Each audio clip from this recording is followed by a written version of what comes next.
हरिओम। आनंद सांडिल्य के YouTube channel पर सभी दर्शकों का हार्दिक स्वागत करते हैं, हार्दिक अभिनंदन करते हैं। बंधुओं, जो नया दर्शक इस चैनल पर आया है, चैनल को सब्सक्राइब कर लें ताकि जो भी इस चैनल के माध्यम से जानकारी दें वह आपके पास पहुंच जाए। दर्शकों, आज बात करेंगे जो देवशयनी एकादशी के दिन से चतुर्मास्य लग जाता है, उसका क्या विधान होता है। क्योंकि देवशयनी एकादशी के दिन भगवान विष्णु शेष शैया पर सो जाते हैं। इस चतुर्मास्य में किस प्रकार से भगवान की पूजा करनी चाहिए, क्योंकि यह कुंती पुत्र अर्जुन श्री कृष्ण से बोले, हे मधुसूदन, विष्णु भगवान का शयन व्रत किस प्रकार किया जाता है, सो सब कृपा पूर्व कहिए। श्री कृष्ण बोले, हे अर्जुन, अब मैं तुम्हें विष्णु के शयन का व्रत विस्तार से कहता हूँ, इसे ध्यान पूर्वक मनन करो।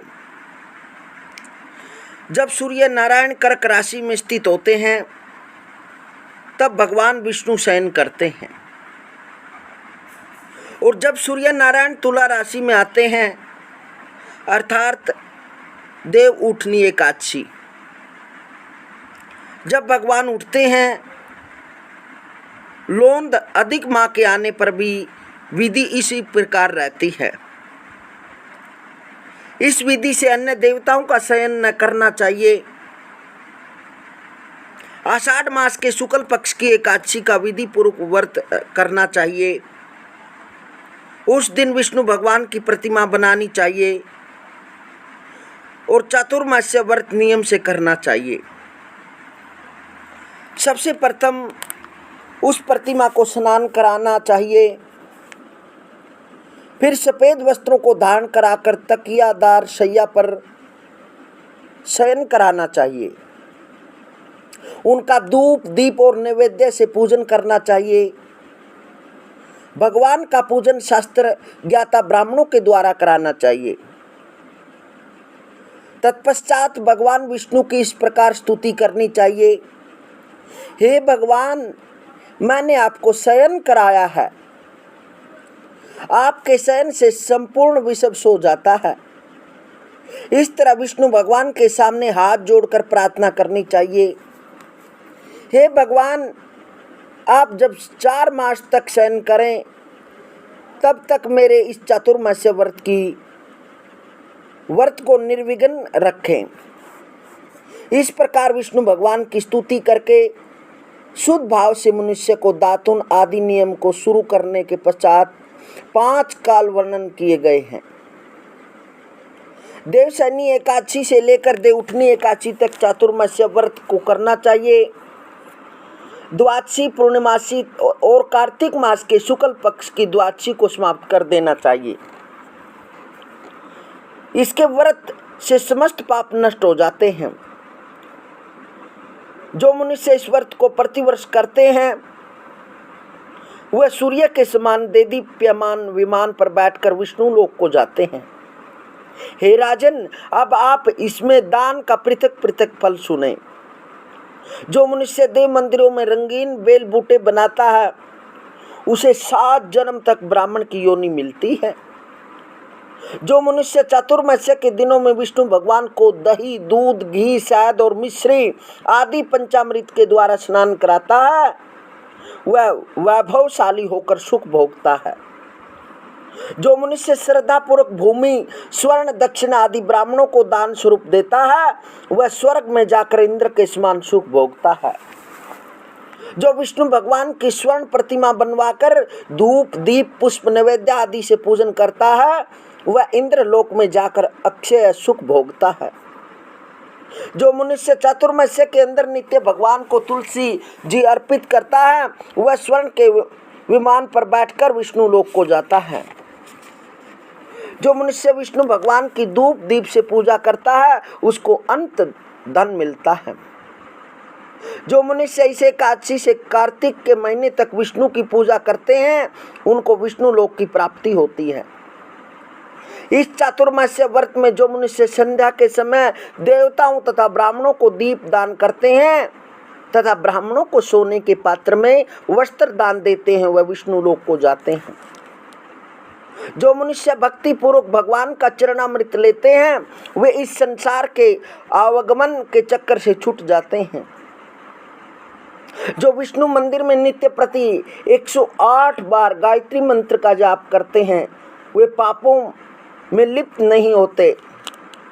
जो मनुष्य पुराण तथा धर्म शास्त्र को सुनते हैं और वेद पाठी ब्राह्मण को वस्त्रों का दान करते हैं वे दानी धनी ज्ञानी और यशस्वी होते हैं। जो मनुष्य भगवान या शिव जी का स्मरण करते हैं और अंत में उनकी प्रतिमा दान करते हैं वह पापों से रहित होकर गुणवान बनते हैं। जो मनुष्य सूर्य नारायण को अर्घ देते हैं और समाप्ति पे गोदान करते हैं वे निरोगिता दीर्घायु कीर्ति धन और बल पाते हैं। चातुर्मास्य में जो मनुष्य गायत्री मंत्र द्वारा तिल से होम करते हैं और चातुर्मास्य समाप्त हो जाने पर तिल का दान करते हैं उनके समस्त पाप नष्ट हो जाते हैं और निरोग शरीर मिलता है तथा अच्छी संस्कारशील संतान उत्पन्न होती है। जो मनुष्य चतुर्मास्य व्रत अन्न से होम करते हैं और समाप्त हो जाने पर घड़ी घड़ा और वस्त्रों का दान करते हैं वे ऐश्वर्यशाली होते हैं। जो मनुष्य तुलसी जी को दान करते हैं तथा अंत में विष्णु लोक भगवान के निमित्त ब्राह्मणों को दान देते हैं वह विष्णु लोक को जाते हैं। जो मनुष्य चातुर्मास्य व्रत में भगवान के शयन के उपरांत उनके मस्तक पर नित्य प्रति दूध चढ़ाते हैं और अंत में स्वर्ण की दुर्वा दान करते हैं तथा दान देते समय जो इस प्रकार की स्तुति करते हैं कि हे दुर्वे, जिस भांति इस पृथ्वी पर शाखाओं सहित फैली हुई हो उसी प्रकार मुझे भी अजर अमर संतान दो। ऐसा करने वाले मनुष्य के सब पाप छूट जाते हैं और अंत में स्वर्ग को जाते हैं। जो शिव जी या विष्णु भगवान का गान करते हैं उन्हें रात्रि जागरण का फल मिलता है। जो मनुष्य चातुर्मास्य व्रत करते हैं उनको उत्तम ध्वनि वाला घंटा दान करना चाहिए और इस प्रकार स्तुति करनी चाहिए, हे भगवान, हे जगदीश्वर, आप पापों का नाश करने वाले हैं। मेरे न करने योग्य कार्यों को करने से जो पाप उत्पन्न हुए हैं आप उनको नष्ट कीजिए। चातुर्मास्य व्रत के अंदर जो नित्य प्रति ब्राह्मणों का चरणामृत पान करते हैं वे समस्त पापों और दुखों से छूट जाते हैं और आयुवान लक्ष्मीवान होते हैं। चातुर्मास्य में प्रजापत्य तथा चंद्रायण व्रत पद्धति का पालन भी किया जाता है। प्रजापत्य व्रत को 12 दिनों में पूर्ण करते हैं। व्रत आरंभ से पहले 3 दिन 12 ग्रास भोजन प्रतिदिन लेते हैं, फिर आगामी 3 दिनों तक प्रतिदिन 26 ग्रास भोजन लेते हैं। इसके आगे के 3 दिनों तक 28 ग्रास भोजन लिया जाता है और इसके बाद बाकी बचे 3 दिन निराहार रहने की परंपरा है। इस व्रत के करने से मनोकामना पूर्ण होती है।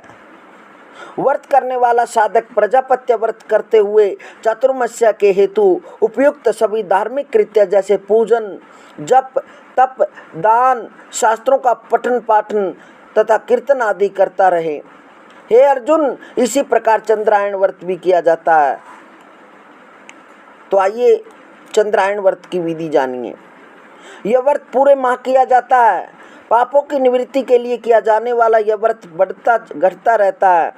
इसमें अमावस्या को 1 ग्रास, प्रतिदिन को 2 ग्रास, द्वितीय को 3 ग्रास, प्रतिपदा को 2 ग्रास, द्वितीय को 3 ग्रास भोजन लेते हुए पूर्णिमा के पूर्व 14 ग्रास, पूर्णिमा को 15 ग्रास भोजन लेना चाहिए। फिर पूर्णिमा के बाद 14, 13, 12, 11 ग्रास इस क्रम से भोजन लेते हुए भोजन की मात्रा प्रतिदिन घटानी चाहिए। हे अर्जुन, भगवान श्री कृष्ण ने कहा, जो प्रजापत्य और चंद्रायण व्रत करते हैं उन्हें इस लोक में धन संपत्ति, शारीरिक निरोगिता तथा ईश्वर की कृपा प्राप्त होती है। इसमें कांसे का पात्र और वस्त्र दान की शास्त्रीय व्यवस्था है। चातुर्मास्य के समापन पर दक्षिणा से सुपात्र ब्राह्मणों को संतुष्ट करने का विधान है। चातुर्मास्य व्रत के समाप्त हो जाने के बाद ही गोदान करना चाहिए। यदि गोदान न कर सके तो वस्त्र दान अवश्य करना चाहिए। जो ब्राह्मणों को नित्य प्रति नमस्कार करते हैं उनका जीवन सफल हो जाता है और वे समस्त पापों से छूट जाते हैं। चातुर्मास्य व्रत की समाप्ति में जो ब्राह्मणों को भोजन कराता है उसकी आयु तथा धन में वृद्धि होती है। जो अलंकार सहित बछड़े वाली कपिलाए गाय वेदपाठी ब्राह्मण को दान करते हैं वे चक्रवर्ती आयुवान पुत्रवान राजा होते हैं और स्वर्ग लोक में प्रलय के अंत तक इंद्र के समान राज्य करते हैं। जो मनुष्य सूर्य भगवान तथा गणेश जी को नित्य नमस्कार करते हैं उनकी आयु तथा लक्ष्मी बढ़ती है और यदि गणेश जी प्रसन्न हो जाएं तो वह मनोवांछित फल पाते हैं। गणेश जी और सूर्य की प्रतिमा ब्राह्मणों को देने से सब कार्यों की सिद्धि होती है। जो मनुष्य दोनों ऋतुओं में महादेव जी की प्रसन्नता के लिए तिल और वस्त्रों का तांबे का पात्र दान करते हैं उनके यहाँ स्वस्थ सुंदर शिव भक्त संतान होती है। चातुर्मास्य व्रत की समाप्ति पर चांदी या तांबा पात्र गुड़ और तिल के साथ दान करना चाहिए। जो मनुष्य विष्णु भगवान के शयन करने के उपरांत यथाशक्ति वस्त्र और तिल के साथ स्वर्ण दान करते हैं उनके समस्त पाप नष्ट हो जाते हैं और वे इस लोक में भोग और परलोक में मोक्ष प्राप्त करते हैं। चातुर्मास्य व्रत के समाप्त होने पर जो शैया दान करते हैं उनको अक्षय सुख मिलता है और वे कुबेर के समान धनवान होते हैं। वर्षा ऋतु में जो गोपी चंदन देते हैं उन पर भगवान प्रसन्न होते हैं। चातुर्मास्य में एक बार भोजन करने वाला, भूखे को अन्न देने वाला, भूमि पर शयन करने वाला अभीष्ट को प्राप्त करता है। इंद्रिय निग्रह कर चातुर्मास्य व्रत का अंत फल प्राप्त किया जाता है। श्रावण में शाक, भादों में दही, अश्विन में दूध और कार्तिक में दाल का त्याग करने वाला निरोगी रहता है। चातुर्मास्य व्रत का पालन करने पर उद्यापन किया जाए। जब भगवान को शयन त्यागने का अनुरोध करे तब विशेष पूजन करना चाहिए। इस अवसर पर निराभिमानी विद्वान ब्राह्मणों को अपनी क्षमता के अनुसार दान दक्षिणा देकर संतुष्ट करना चाहिए। हे पांडुनंदन, देवशयनी एकादशी और चातुर्मास्य का महत्व पुण्य फलदायी है। इससे मानसिक रोगों की शांति और भगवान विष्णु के प्रति निष्ठा बढ़ती है। इस प्रकार से देवशयनी एकादशी से लेकर देव उठनी एकादशी तक चातुर्मास्य लग जाता, जिसे चौमास्या कहते हैं, जो से चौमासा बोलते हैं। इन 4 मासों में भगवान की इस प्रकार से पूजा करनी चाहिए। अवश्य ही भगवान की कृपा आप पर होगी। हरिओम हरिओम।